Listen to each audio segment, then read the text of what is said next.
Mu by'ukuri rero iyo bavuga ngo izina ni ryo muntu, akenshi ntitwabura no kubihuza yuko izina ari ryo hantu. Aha urimo witegereza hitwa Nyabitare, mu mudugudu wa Kivugiza, akagari ka Kivumu, umurenge wa Bukure, akarere ka Gicumbi mu ntara y'Amajyaruguru.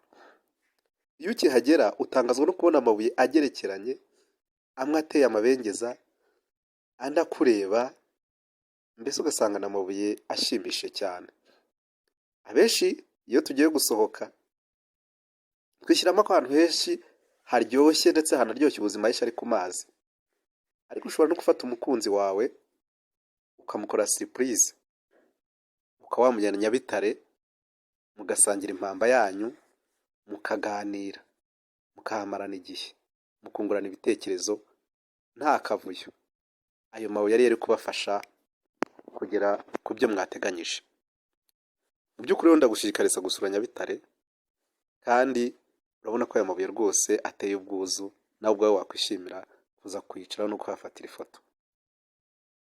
Rwose ahantu hatandukanye heza hariho, kandi hatugirira akamaro, nibyo byiza by'u Rwanda baba bakubwira. Yewe nyita Gahitano Musani, utanzakuzanira ahandi harengezeho.